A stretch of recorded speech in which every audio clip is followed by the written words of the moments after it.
My mother always felt I was an ambitious child since the way back, and she always felt that I would kind of make it out since I was switching from medical. I switched back to engineering, then I switched back to management, and finally, I think I was making that switch to finance back in 2021. Try not to jump from one thing to another. Instead, stick to whatever works well for you, rather than just hopping on from one golden strategy to another. The last account which I had, the 200k account, that was a particular money which I took from my mother itself, and I was like, I'm gonna pay it back to you in a year. I just want you to trust me. Let's say even if you're going down by the bad road, let's say if you're gambling out there, you just need to be transparent about it. Welcome to Risk Reward Radio. Today we're joined by Sahil, a consistent funded trader at FundedNext. My name is Rodrigo Antonio, and I'm going to be the host today. I'm the new performance coach here at FundedNext, so I'm excited, and I want to introduce you guys to Sahil, who has been on quite a journey. He's been a guest on FundedNext in the past. So Sahil, tell us a little bit about your journey for those that may not have met you yet. Okay. So my name is Sahil Sayed. I'm from Mumbai. I'm a 23-year-old local guy from Mumbai. I started, I think, 3 or 4 years back trading in this entire scenario with the prop firms venue. I started with the Indian markets and stuff like that. Then found out about FundedNext, MyFunded, and the other names as well. The names which are possibly not here, maybe. So yeah, so I started with them. This is my, I think, the third or the fourth podcast with FundedNext itself. I've had great success with them. I've actually held many accounts with them. There was a particular account which I considered to my legacy account with them, which got scaled up from a 200k to a 380k. So yeah, I have FundedNext to give credit to all my gains and stuff like that. That's insane. I want to ask you some questions about that because that's really impressive. Yeah, I mean, that account which I'm talking about, the legacy account, lasted for more than, I think, 18 months or so. Wow. I mean, in this space, actually holding on to those accounts, I never felt I could actually hold on to it still, but I made it for 18 months with a single account, and I think that's the reason why I feel I'm some sort of a consistent trader, and I think I've made it. Yeah, absolutely. Because most traders, they treat these accounts as if they're just able to recycle through them quickly. Yeah, they actually use these accounts as burner accounts and stuff like that. That's just have to recycle and then keep these churning stuff again and again. It actually earns you good amount of profits, but yeah, it spoils your trading habits for sure. That's right, because it's a way to game the system, and like you said, you can make money from it, but it causes the wrong kind of habits. Yeah. Because I get a lot of traders come to me and they have this experience where they try to game it, and trying to get them away from these habits is very, very difficult because they've already established the behaviors. They want to just keep gaming it, and what ends up happening is they get these gambling tendencies. So when you started that account, did you have the intention of keeping it for that long, or? Yeah, the thing is, the moment I started it, I think I was already down by close to 6 or 4 lakhs INR in Indian terms from the Indian markets itself. And then I had made the switch to the Forex stuff. And as I started, I actually scaled up with every losing account. So let's say if I had a 5k account, I lost it, I purchased a 10k, I lost it, I purchased a 15k, and on and on and on, I went back to 200k. So that particular last amount which I had was basically everything. I was like, it's a no-go for me. If I lose this, I'll have to restart, maybe to look up for a job or something which is in my finance field or something, and then look for it and stuff like that. So I mean, after when you are at such a do or die situation where you're just not looking to gamble stuff away, your trading turns out to be real good. You look to actually capitalize on most of your gains by booking those gains, taking it all out, taking back into your pockets rather than going it for the home runs. So basically having that base hit approach, which is a consistent approach, rather than trying to hit it out of the park with every new account. Yeah. No, that's an interesting approach. What would you say was one of your biggest lessons when going through that transition from 5k to 10k to 15k? The biggest transition, I feel like, in this entire space where I was learning, I think 2 or 3 years back, I used to just skip from one strategy to another. Look at all these videos out there, which strategy to use. You have ICT, you have this, you have that, you have indicators, maybe you might have these signals and stuff. So yeah, I did it all. I look out for signal providers, I looked out for strategy sellers and each and every other thing. So it's transition which I actually found at this stage was that it's not the strategy. You don't have a particular golden strategy out there. It's basically the edge which you get from your own POV, your own experience, which you tend to build over time. So yeah, that would be the certain scenario where I stopped looking out for strategies rather than focusing on what I know into the markets, then what I can build around it, something like that. And at what point did you realize that you needed to focus on psychology? I mean, this was the entire time when I was losing. Maybe I tried to figure out, okay, now it's something around psychology as well. I'm just running behind money. Maybe that's why I'm losing it. I need to get my psychology sorted, and maybe have a mindset which is much more defensive, much more which is better for my own trading as well. Let's say at a certain stage, if I'm just looking to make money out of it, what I would try to do is just keep on risking more and more, and then that is basically some sort of a martingale kind of thing. You're just doubling down on your losses until you actually win it, something like that. Yeah, a lot of traders come to me, and there's a specific question that I ask them. I was like, why do you want to trade? Like, what is your intention? What's your goal? What do you think they will say? I mean, money. Would be that's the first thing. I mean, Yeah. most of the guys out there who are looking to enter the trading field is just because of the money. Those big P&Ls you have out there, you have a 10k P&L, you have 40k P&L, you have this and that, and people don't realize that there's a lot of uncertainty along with it as well. You might get maybe 50, 100k in a single day, but you don't have that guaranteed amount coming in every other month, which basically other job and other things which actually provide you. Yeah. So that's one thing. So Yeah, that's a good point. Everyone's here for the money, but they don't realize that for the first 1, 2, 3 years you won't actually get any money or something. You're just putting in more and more for the entire learning process finally. Yeah, I think traders, experienced traders, consistent traders like yourself, you learn about delayed gratification. Yeah. Because everybody sees the money. Everybody wants that. They see the success. You know, successful traders are put on a pedestal. Yeah. So the certificate, you know, that becomes the goal, the money. And so if you don't detach from that, then that's all you're going to focus on every single trade. So if you don't make the money, what happens? You get upset. Your brain feels like it's under threat. And when that happens, then you go on tilt. So how did you at what point did you start detaching from the desire to make money and instead focus on your process?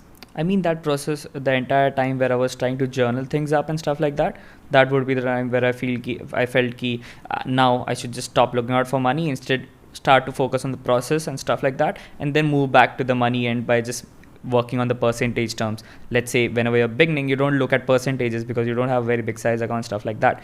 But as your account grows, as your, let's say, your personal capital as well as it grows, you're looking to capitalize on these gains in terms of percentages. So that detaches you from the money. Instead, you're looking at percentage gains instead of trying to make a certain amount every other month or something. Yeah, that's one as well. Yeah, I like that approach. That's one. And I actually never liked this entire space about having to sell your hope or something that you can make this money as well. And looking at these people do that, I don't feel great as well. So that's one. So I don't look at it in that way, I need to make money or something. I just do it for the fun for now. I mean, let's say having that consistent approach and stuff like that, and then looking at it to enjoy it and stuff like that. I mean, yeah, people do say that real trading is actually very boring because you're just following your own system. You're just following a certain defined set of rules rather than just going in for a home run, just going in for that one big YOLO trade and stuff like that. So yeah. Yeah, that's really interesting how you've detached from the money by not having these emotional gratification from the big wins, from those massive home runs. Yeah. Instead, your trading is now more process based. Yeah. And that seems less exciting, but it works. Yeah. Whereas a lot of traders that come to me and they're struggling, they get so excited. It feels so euphoric when they win. And when they lose, it's the complete opposite. There's like this huge volatility of emotion.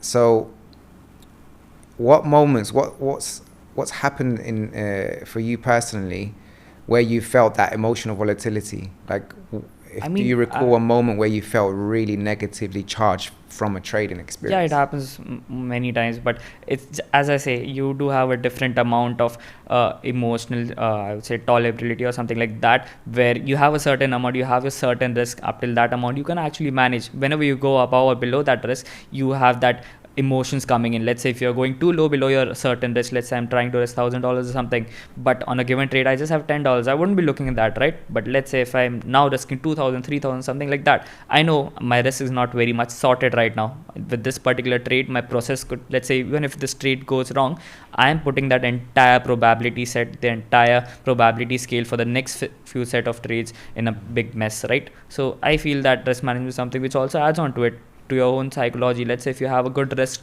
managed, let's say if you have a fixed risk system along with your defined strategies, it could help you to manage your risk, because you know over the longer run, if your strategy works, eventually you'll make it back. That's the whole thing around it. 100%. Yeah, you saying that reminds me of a client that he had no idea that he was using a completely wrong risk management approach. And when we just made those slight changes, his detachment from winning and losing, it was just night and day. Because when you tone down the risk and you reduce the frequency of trades, that was a game changer for him, because he was trading multiple pairs, taking 3-4 trades a day, and we toned it down to one trade 2-3 times a week. And that risk management approach led to less emotional volatility, less emotional gratification from the big wins, more focus on the process. And within 3 months, he was getting funded, keeping the funding, getting payouts. That's great. I mean, that's the entire thing which most of the traders miss, finding that sweet spot between your strategy and your risk management sorted. I mean, let's say even if you have the strategy sorted, you can't work it out without the proper risk management. Eventually, maybe just one bad trade will blow your account and stuff like that. And even with a good risk management, if your strategy doesn't work, it doesn't matter. That's literally, that sweet spot is what they call the holy grail. The holy grail. So it's that synergy between risk management and your psychology. But you have to unlock that for yourself, and that's what makes trading so difficult, because people learn from others. But your risk management approach and the way you handle your emotions is completely different to others. So that's why it's so important for what you said earlier, is like you got to play the long game. It's and that long game it's a lot of it is knowing yourself, understanding more about yourself, and that's the journey of being a trader. It's a very internal journey. You literally have to look at yourself from the outside, who you truly are and what you truly want, because right now you're here, but how do you get here? Who do you need to become to reach that ultimate consistent trader? So if you had to, let's do a quick exercise. Let's say you have Sahil from when you started to Sahil today. What would that conversation look like? What would each person say to each other?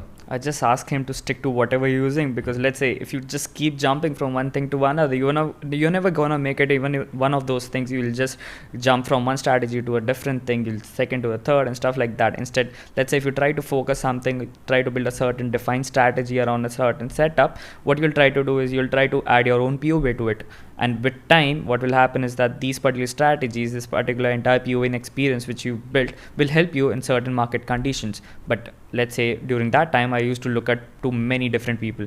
To just add on to it, I also have this CMT thing, which is basically a chartered market technician. So I learned about all these other technical indicators and stuff like that as well. So that is basically somewhere inside the market technician field, which is related to technical analysis. So I learned these strategies as well and stuff like that. So I was just jumping from one thing to another.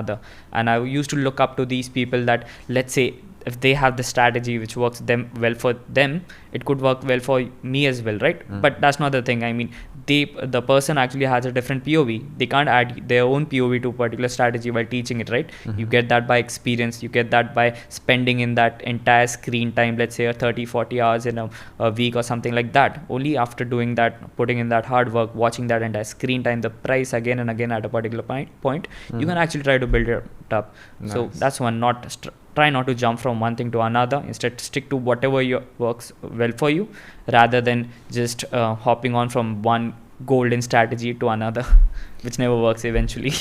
Now, what would Sahil from the past ask Sahil from the present? I mean, you would first ask how did it go? I mean, we just made out into one new different field again. Since I was switching from medical, I switched back to engineering, then I switched back to management, and finally I think I was making that switch to finance back in 2021. So you would just ask me, Ki, did it go well? And I would like, it went damn well. Made it out there, and yeah, so that's the thing. I think I still have that approach. I still have that flashback. I'm still that old guy. Well, you're still 24 years young, right? Yeah, 23. 23, 24 soon. Okay, so Still, I think I got it a bit earlier, so I'm just grateful about that, getting all this success. Maybe. And how old were you when you started? I started at 18. 18. Yep, during the Wow. COVID stage, I think I had this entire, maybe the colleges and each and everything was shut down, right, during the COVID. So I had a lot of free time, and I skipped my entire degree part, and I just got the degree for the name of it. Instead of that, I was focusing into finance and all these trading stuff back then. I think that was in 2021, 2020, somewhere around that. Well, what's good is that you found your passion, you worked hard, and you've gone through the journey that many traders right now who are watching are currently going through, that struggle. Yeah. And it's a tough journey as a trader.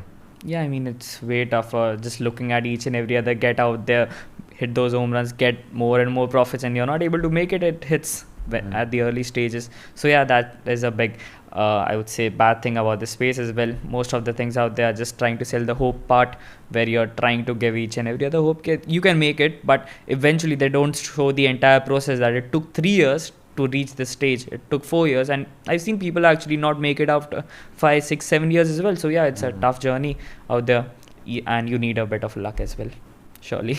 And what's your hot take on ICT?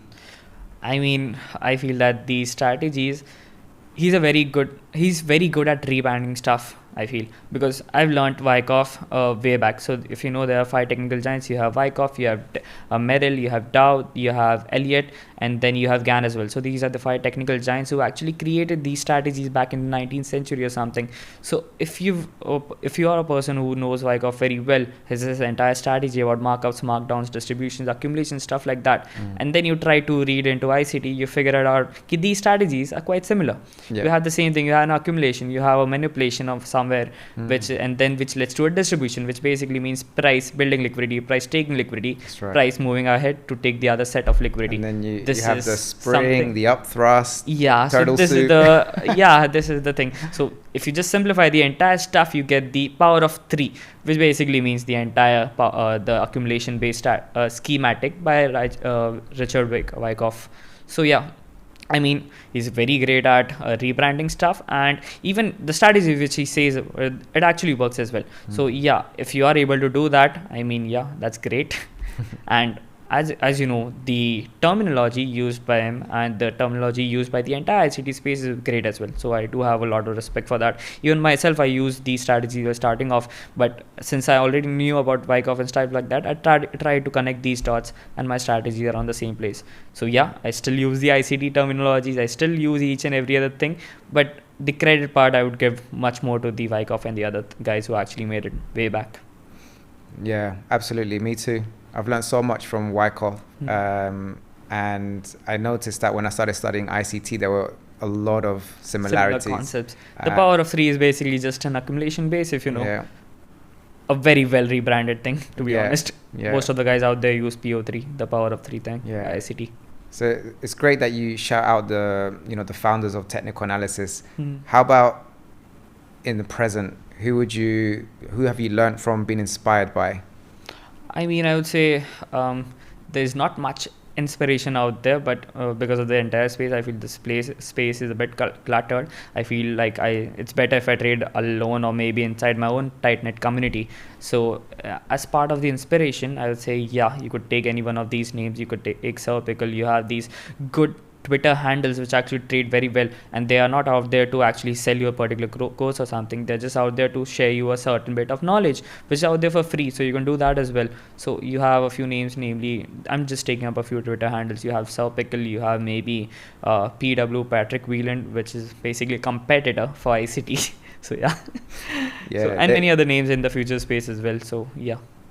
I like these underrated names who are not going in much for the hype and showing in the P&L part, rather than focusing much more on the real trading. Key, this is a particular P&L, this is a particular loss, this is the entire journey which goes around. This is something which you don't observe in the higher space with the gurus and stuff. Yeah, the influencer space. Yeah, I try to avoid that entire space. Hence. Yeah, that's good. You mentioned in one of your earlier videos, whilst I was doing a bit of research on you, and I noticed there's this touching story about your mum and how you surprised her with some gold. Now, it seems that she wanted you to follow medicine and go become a doctor. How was how did you manage to explain, how was that transition from studying and going down that route to then trading? How was that for you?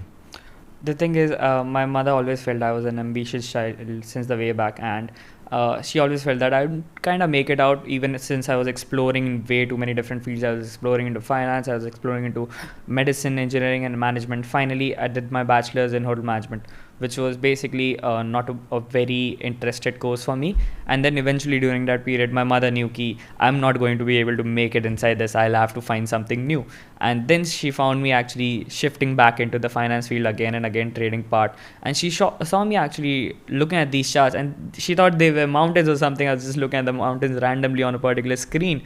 I think in the interview as well, she's mentioned something similar. Ki I was just looking. She used to watch me looking at these mountains, which were red, green, blue, and colors, some different colors and stuff like that. So yeah, see, was the whole issue.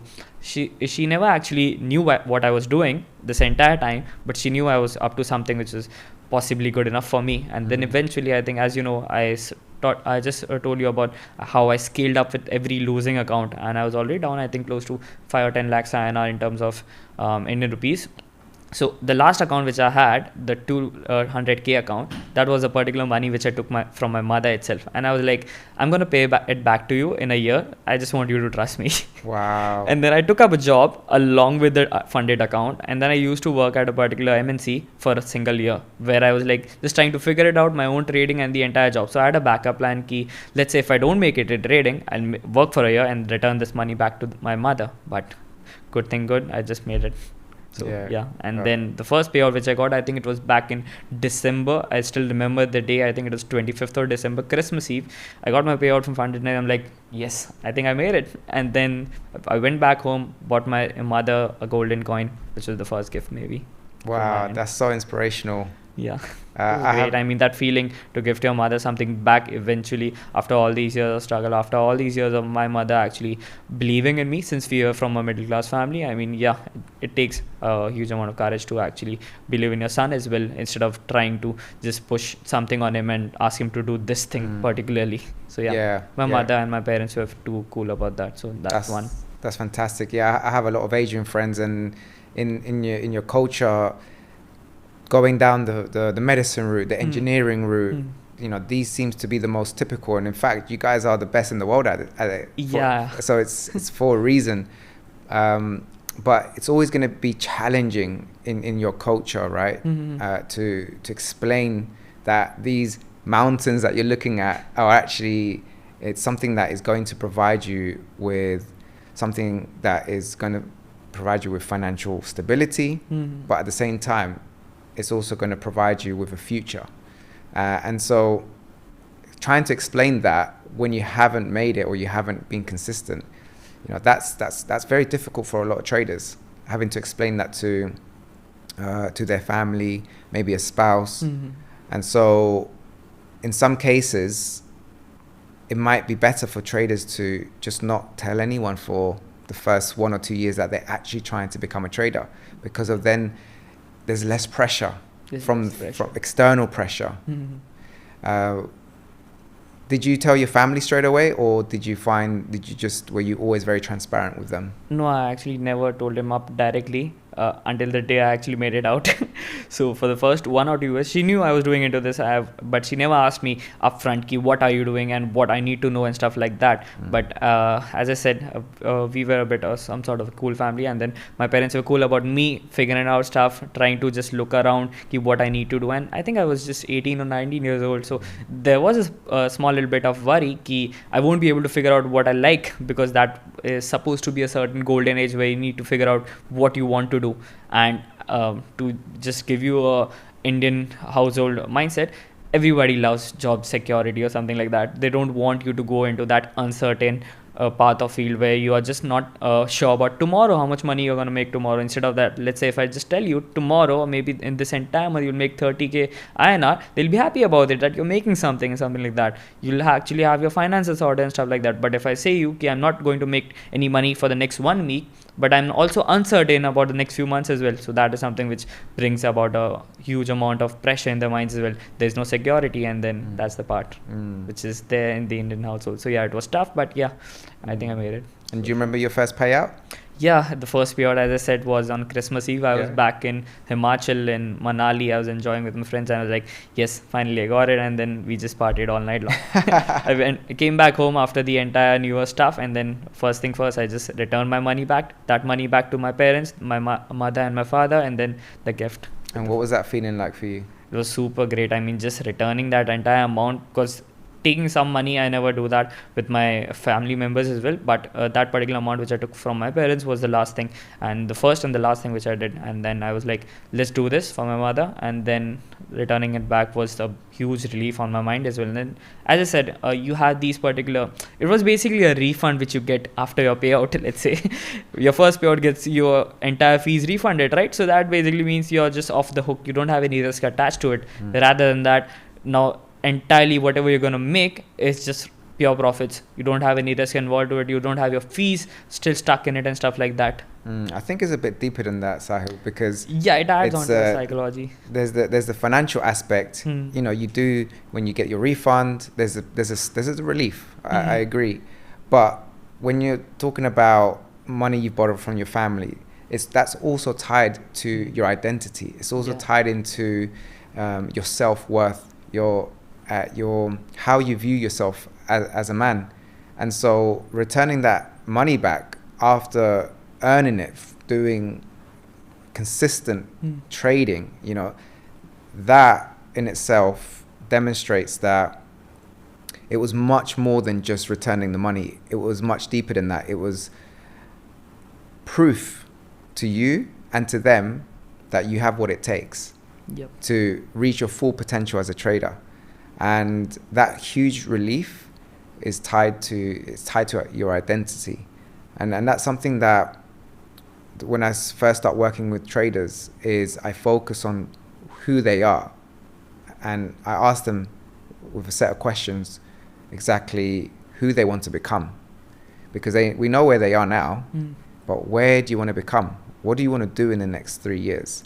And once they've established what that is, then it's about what principles do you live by? So what principles do you live by that have helped you be where you are today and will help you continue, you know, as you progress in your career as a trader? I mean, simple principles out there. I try to be transparent each and every other time with my entire trading journey, ki how I made it, how I've risked. Let's say even if you're going down by the bad road, let's say if you're gambling out there, you just need to be transparent about it. Ki yes, I have this. I'm actually going back into a down phase or something like that. And you need to be transparent in this entire stage, because if you're not doing that, even by, let's say by in terms of principles, you're setting a bad example out there. You're just showing all the gains and stuff like that. You're just proving ki you can just earn money out of this entire thing like a printer, and there are no losses and stuff like that. So principle wise, I think the first thing is transparency, which I would say which is of utmost importance in this entire field. Even if you're out there, even if you're teaching, even if you're actually, let's say, doing it for yourself, you need to be transparent to yourself. Ki you need to know what you're up to. You need to justify, maybe just have that second thing, which is your accountability attached to it. You need to be held accountable for each and every other act which you do inside this entire trading journey. Let's say you can be accountable to yourself, or you could be accountable to the entire community. You can be accountable to a particular person who you know. So that actually adds on to it as well. And thirdly, I would say discipline.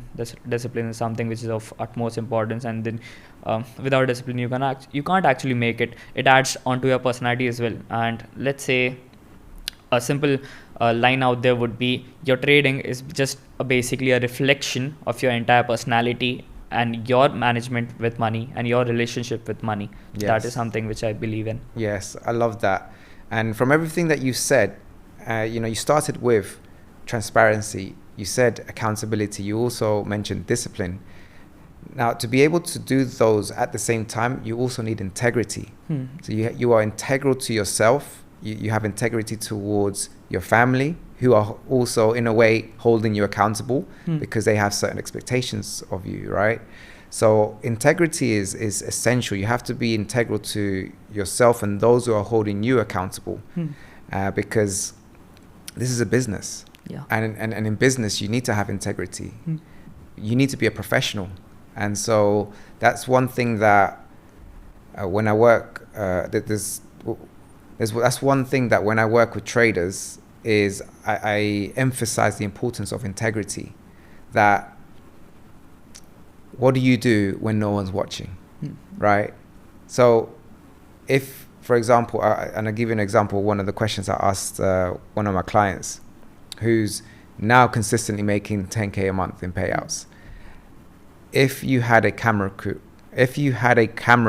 following you around, would you be doing the same things in your daily process? Yeah, that is something which could be tricky. Yeah. Yeah. Because right now we're surrounded by cameras, right? Yeah.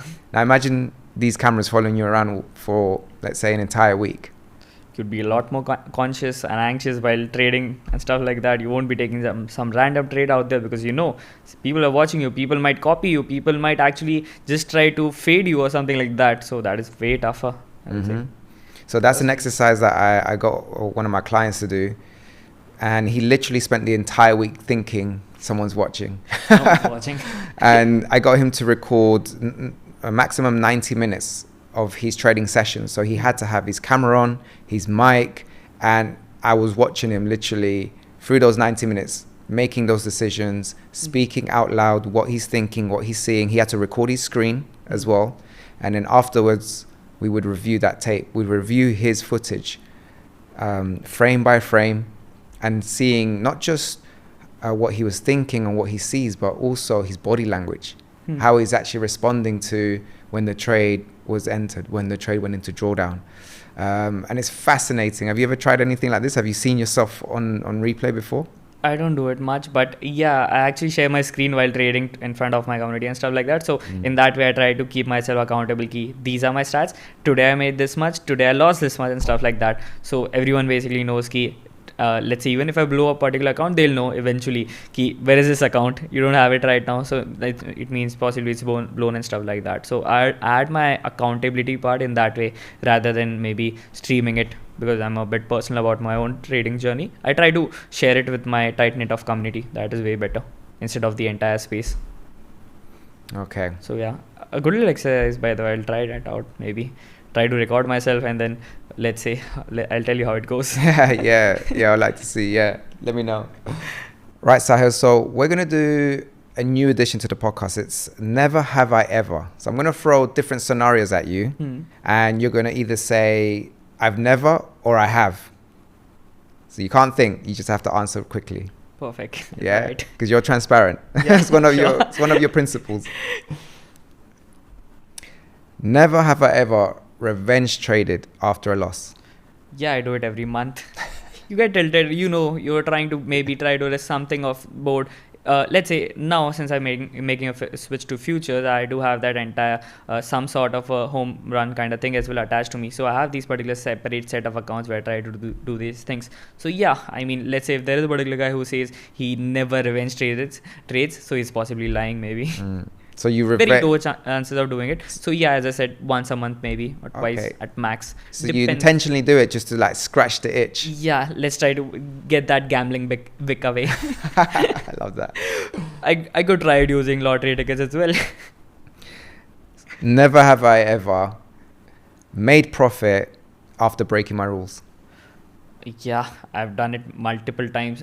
Even with the account which I actually said, the scale up account, there were certain phases from the 200 to a 392 scale up. There was a certain phase where I was like, let's try to gamble it away in a particular news event or something like that. So yeah, I've done that. But that is something which happens maybe once in 3 or 4 months. It depends. As I said, you have as you said, you have the psychology part as well. So the things which happen around me also affect my psychology. So it's not entirely based on trading. As a person as well, if there are some things which are going around you, it could impact your trading. So yeah, it happens maybe once in 3 or 4 months. Okay. All right. Nothing So to be next ashamed about. questions, we're going to go quick fire. So either I have or never. Okay. Yeah. Perfect. No explanation. Okay. All right. Let's do this. So next one is moved. Okay. Never have I ever moved a stop loss I and have. regretted it. I have, but I've never regretted it actually. Never have I ever risked a daily drawdown just for fun. Yep, I've done it every, let's say 3 or 4 months. Yep, I have. Because let's say if you're trading for a small size account of 5k or a 10k, you don't that particular amount doesn't matter for you if you're trading on 200k, right? So I do that. Never have I ever not journaled a bad day. Yeah, I stopped journaling I think in the last 2 months. Never have I ever passed on pure luck. I have multiple times with the CPI news. Oh dear. Never have I ever taken the trade just to feel busy. I think this is something which never happened, likely. Not the busy part, yeah, but yeah. Never have I ever bragged about a trade and then it reversed on me. Nah, this doesn't happen. I never usually share my stuff out there while I'm in a trade. Well, I do it after the exits. Never have I ever traded whilst on vacation. I'm trading over here in London every day Nice. with you. I think I have a trade which is running over the weekend. Nice. Which one? I think it's a gold long. Nice. We'll break it down afterwards. We'd like to see. Never have I ever taken another trader's signal and made money. I used to do it when I started. I used to do it a lot. Yes, I do. Not now, but not now. I'm the one giving signals right now. Nice. Now, I don't know if you knew this, but FundedNext has over 1 million traders in the community across 195 different countries. And we have a question from one of them. How do you stay emotionally neutral during a losing streak? I am on a losing streak right now, I think, for the last 2 weeks. So having that emotional stability is a bit difficult. But let's say whenever you have that, try to rest down. Try to know that you're going down the wrong way. Now you need to rest down one, or you need to go back and now start forward testing things rather than trying to take those trades with actual money. Trying to actually do these forward tests will help you eventually figure out now is it my strategy which has stopped working? Does it need a little bit of tweaking, or is it just me trying to just not trade properly due to the psychology part? So yeah, that would be it. And what advice would you give someone that keeps failing during the evaluation phase? The first one would be just get a trading buddy. Maybe just get a trading community or something where you are being held accountable for each and every other trade rather than just randomly trading something out there. Let's say at the end of the day, if I know, if I have to share my journal screenshot, or let's say if I have to share my P&L screenshot with a particular guy who is going to shout at me for taking random trades, I would not do that eventually. Yeah. So that is one. Secondly, I would say risk management is something which you need to keep fixed for the first few stages, because you don't know what works well for you, right? You can't play with the risk if you don't know your strategy. Let's say if I know my strategy has a 90% win rate, I can try to risk a bit more than 1%. I can try to be high on the risk as well, because I know, let's say for the next 100 trades, 90 would be profitable. But let's say if I have a win rate which is close to 20-30%, even with a 1:10 or something, let's say that is imaginable or something, that is still a profitable strategy. But I don't know for the next 10 trades most of them will be profitable or not. So for the few stages, the early stage, I think risk management is something which you should be fixating on rather than trying to play with it. Thirdly, the strategy part, which needs to be fixed over time. So just these three things are the key out there. All right, Sahil, before we wrap up the show, we've introduced a new segment to the podcast. It's called Ask and Pass. Okay. Basically, we're going to ask you a question from a previous guest. And your job is to answer that question and then leave another question for the next guest. It could be something personal, trading related, maybe something fun. You down for that? Yeah, sure. Let's go. Okay. All right. So the question is, what's one rule that you absolutely live by outside of trading that's shaped who you are today? That would be transparency, being transparent with everything which you have, being transparent with each and every other journey which you're going to showcase in front of people. Because as I said, you're not out there to sell hope. If you're out there to send a message, you need to send the entire message rather than just show you sitting at the top or something like that. So that is one. That's it. Now it's your turn. So what's the question you want to leave for the next guest? I'd like to ask him, what does he prefer? Does he prefer trading Forex or trading futures, and why? Good question. Okay, so I'm going to do a bit of a thought experiment with you. You got a gun to your head. Okay. And you can take only one trade. Just one? One setup. Okay. What pair are you going to trade? What's your size? What's your edge? Go. Okay, let's go.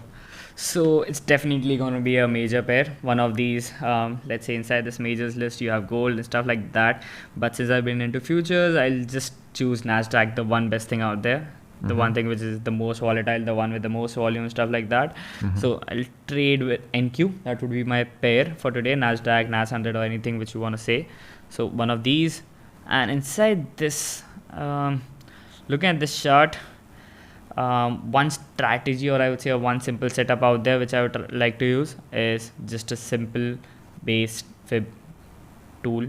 I'll try to use it, try to mark my strategy, which is basically, this is a very simple strategy. All you have to do is mark out the highs and lows inside your trends. You actually have to capture these trends by using the fib tool. Wait for the price to tap into the golden range, which is also renamed or rebranded as the OT range by ICD. So you can just wait for the price to tap back into one of these areas, place your entry above this, place your SL above protected high.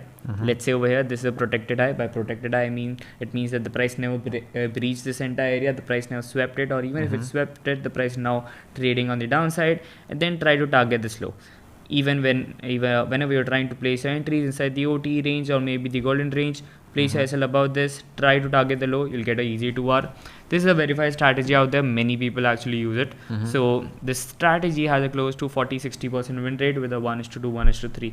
That is enough for you to be profitable, I feel, and I think this will save me from the gun shot as well. I hope so. So let's go into that particular protective area you mentioned. Yeah. Now we'll do that now. Let's go into that a little bit closer. Okay, so we'll start off from the weekly maybe, or maybe a very higher time frame. So as you know, as we go from lower to a very higher time frame, there's less noise, right? So we'll start off from daily. So as you know, the price inside a premium zone range, which means the price inside a premium most likely to drop from this area or something like that. Shorts are possible. This is a dry liquidity run back on the upside, which means that the price is trying to take out a certain low. If you look at this one, price trying to take out this low, move back up, price trying to take out this low, move back up, trying to take out this low, move back up. So these are liquidity runs looking at the entire spot, but once a certain high is out, the price is unable to sustain above as well. So this is a good scenario for the entire, I would say, the index or NQ to be a bit less volatile. This can be comprehended by just looking at the VIX chart, which is basically the volatility indicator. This is trading close to 1916 and stuff like that. This recent jump is due to the Iran war. So yeah, this adds on to our recent, I would say, analysis, which means that the price is likely to drop back down since the VIX is starting to go higher, so which means the fear, maybe the volatility is starting to increase, which could drive these markets back down and stuff like that. And do you think that the recent downturn on volatility, as we saw here on the VIX, do you feel like that's probably why you've been on a bit of a losing streak? Yeah, I am a trader who tries to trade on these liquidity zones and stuff like that. So I think for the last 2 weeks or something, I was on a losing streak, but it's not much. The rest is still managed, and I think in this particular month, even after this recent drop or something, I'm close to up 2 or 3K just with FundedNext. I recently cleared an account. I think you'll find it over here. This is a recently cleared account which is just waiting for a payout. So that is the date, June 25th, where I'll be back in India. Okay. And the same day I'll be getting the payout. So that's great. Yeah, that is great. Yeah. Okay. Now, you said something earlier when we were speaking that you've been on a bit of a losing streak. Yeah. But you haven't been journaling. Yeah. So as a coach, that rang my ears, and I thought, oh, no, I have to call you out on that. So yeah, why haven't you been journaling? So the thing is, I have two different approaches of journaling. The one thing is where I try to have a notion where I journal each and every other trade, or the second way, which I said, I try to be accountable by sharing my trade each and every other day inside the community. So I'm following the second approach for the last 3 or 4 months, where I'm sharing my P&Ls rather than noting it down inside my own notion, which I feel it's still way better, because as you know, if I have to share my P&L to 200, 300 people who are basically paying me to learn from me, I need to put something out there which is really good and stuff like that. So that is the other part of journaling which I'm trying to figure it out, rather than just writing it down, which is also great, but it works very well when you're starting off. But when you're starting off, you don't have these particular community people to actually show to, right? You can just maybe show it to a few friends and stuff like that, which might not understand. So that is the part where you should be using Notion, and now at a later stage, maybe you can use the entire community, the entire social space to brag, or maybe just to hold yourself accountable, hold yourself. Okay, I'll let you off the hook, because in a way you're publicly journaling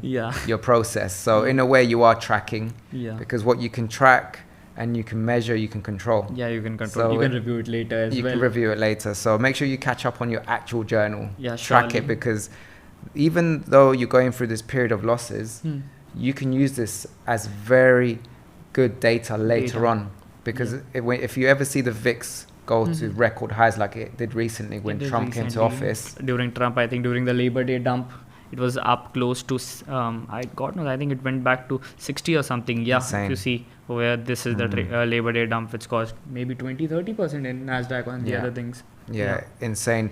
And I've seen so many traders, even some of my clients have been struggling since this downturn on the VIX. So there's a lot less volume. People are trying to figure out which side to trade, and these downturns generally are just up moves in the price, trying to just liquidate a certain low and then move back up. So as I said, if you just look at the NK chart right now, or maybe the US 100 chart, you find something similar happening. With the low VIX, you had these sweeps happening on the downside and the price moving back up. But now, finally, with the recent upturn, you actually had a dump as well. So there is a particular strategy out there, or the particular naming convention used by ICT, which is known as a BPR, which can be marked in this way, which is the balanced price range. So this is particularly a very good high probable setup, and this is the main reason why I said ki, let's say if I had a gunpoint, I would use this to trade, because in most of these cases, these areas are very, I would say, balanced, and then the price tries to move back into a certain direction, which is already decided. In this case, it was a short, because the BPR is basically an impulsive up move and then an impulsive down move, which means most of the buyers are already out by the failed breakout, and now most of the sellers will be out with the down move and stuff like that. Yeah, I've got one of the coaches that works with me. He uses a very similar concept. He calls it balance, mitigation, expansion. Oh, so this new rebrand thing, maybe. Yeah, kind of.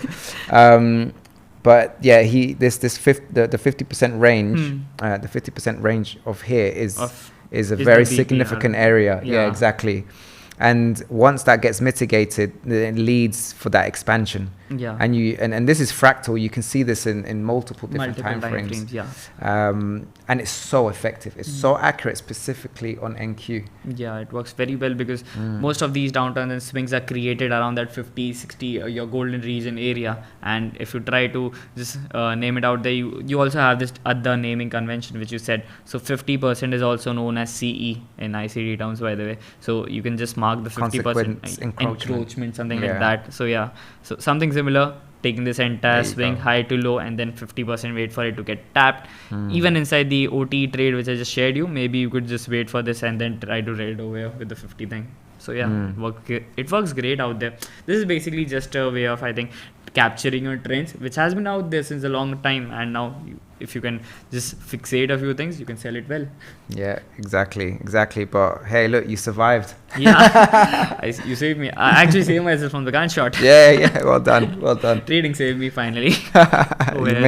You made it.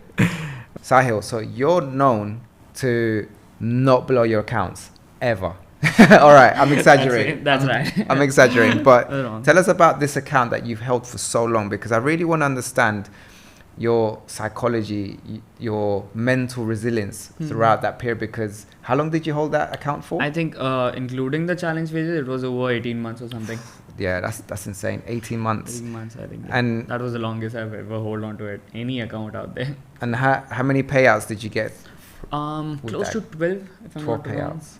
I never missed a single payout schedule after the Christmas one, which I took. So that basically was a life-changing thing, because after that I was like, just try to aim for those small hits again and again, try to withdraw it back into your account again and again, and then it adds on to it. Once you have that real cash, real money in your hand, you never want to actually give it back, rather than you just try to capitalize on it and then withdraw it again and again, just like a small little bank. Yeah. And FundedNext wasn't the first prop firm that you worked with, right? Yeah, I actually started with a different firm which is known as my Forex funds. So I think it's not there anymore. That's but right. yeah. So I started with them and I traded with them for maybe I think 6 months or something, and then I never actually could make it the same. It was the learning phase, so I never actually made it. And then while I was trading with them, I never actually had an account. I was just trading on a few small different sizes. But I took the big ones with FundedNext, and then one day I just woke up in the morning and saw like they're gone. And like thank God I never took that 200k with them, or else I would have just lost it. Wow. So then, what made you actually choose FundedNext, and how was it different to other firms, like the one that went down? The only difference I would say, the major difference out there is that with FundedNext you had that 15% thing. So back then that was a very big thing, because 15% on a 200k on any one of these accounts is a very huge amount. You get close to $3,000 or $4,000 for free just to get that 10%, and that actually motivates you as well to reach that amount on your life. Or else, let's say if I had to just get 1% with the first payout, I have my refund back. Now I don't have any aim exactly, but let's say if you tell me that to get that 15% back you need to make 5% more, I would try to take it a bit slow. I try to withdraw my payouts again and again. I try to reach that 5% now, and then you can just have these small little checkpoints in your entire trading journey, and eventually these start to add up, and then you have a very huge payout amount in total. Amazing. Is this the account here? Yep, this is the exact account. So I think I lost it last year around October. Yep, October 10th. So this was scaled up from a 200k to a 280k, then from a 280k to a 392k, which is basically a 40% scale up each and every other time. And then the payout scale as well went from 80% to 90% with the first thing as well. Wow, smashed it, man. Yeah, that's awesome. So yeah, finally, if you see most of these, I'll just show you the entire trading overview on this particular account. If you just look at the analytics over here, you'll see many flat days over here. Do you see? Yeah. There are not many trades where days where I've taken these trades. Inside this entire thing, I would say at max in the last 18 months or something, in that particular stage, barely I traded for 30 or 40 days, not more than that. So in that entire stage, I figured out keep trading less is trading more eventually. That's right. You need to be choosy, you need to be selective, rather than just trying to hit it again and again, rather than just wait for a certain time, wait for your own strategy, wait for the things to show up to you, and then try to decide, rather than trying to catch tops and bottoms. So that's the one. So inside this, you'll see these huge up bumps. These are basically the scale ups over here, and then these flat days represent, just look at this, I think I made close to 600 over here, and then just left it for a payout. Made 2k over here or 6k something, and then just left it for a payout. So I had these small little targets each and every other time. Let's say over here as well, from 280k I just made 2k or something, and then just left it for a payout. So that was a very great thing for me. I used to withdraw these things again and again, and that kept me in check as well, because I knew in the next 14 days inside the entire payout cycle, all I had to do is take one trade, and then eventually, let's say if I get a 1:2 or 1:3, I just need to stop trading for the entire 14 days. I can just chill around, rather than sitting in front of my screen and trying to overtrade, trying to get more and more money, and then maybe lose it. Yeah, I love how you explained all of that, because a lot of the traders watching this right now, this is what they want. This is what they dream about. Yeah. And the fact that you've just expressed the psychology behind it, of less is truly more. And you don't need to be trading multiple times a day. It just demonstrates how you weren't, even though you were getting the payouts, your focus was on the process of following your rules and just taking the trades. The easy trades, the low-hanging fruit, as they say. Fruits, rather than trying to be right every time. You can just try to figure it out. Okay, the price is going somewhere. Let's just try to ride it instead of trying to catch a top or a bottom, trying to be the perfect guy out there. Exactly. There's a book that I really recommend. It's called "Are You Trying to Be Right or Are You Trying to Make Money?" Yeah. And it's a fantastic book for traders. Yeah. At the end of the day, 99% of traders are trying to be right. Yeah. And this is a problem. This is the problem. Yeah. And that's not how you make money. It's not about, there shouldn't be any ego involved. Yeah. And getting emotional gratification from being right. And this is a trap that traders fall under. There's that they get more emotional gratification, they get more euphoric, more dopamine from predicting a move than being a part of it. Being a part of it, but also following the process of it. Yeah. So, you know, and when I know when a trader is truly consistent and they can sustain it over a long period, when is what you said earlier, trading becomes boring. Trading becomes boring, yeah. Because there's no massive emotional peaks. Yep. And instead, you should be getting emotional gratification outside the charts. Outside the charts. With something traveling, loved ones, taking parents out, these kind of practices, going to the gym regularly, eating healthy foods. That's where we should get enjoyment from. But if traders are trading and they're getting huge amounts of enjoyment from it, emotional gratification, those are the highs. But we all know the lows feel 10 times worse. And you know, this equity demonstrates that it's proof that less is more. I think this is the one which I just shared you about. Christmas Eve 2023, that was my father's birthday as well, around the same time. Yeah. The first payout hit, I think, from October to December. I missed the first payout cycle. And then after that, I think after the first one, which I got, that was just a $600, but it changed because getting that 600 plus the refund was a huge amount in INR terms. Getting that money back, and then most of the payouts, if you see, there's just flat days and then a single day getting 2% and then just waiting for the entire payout. So similarly, if you just, I think I have one more account with y'all, the FundedNext team, an active account which is 200k. So this is also sitting at 202k. And I'm just waiting for a refund on this one before starting to trade back again. So that would be great, getting that psychology sorted and just one trading day for now.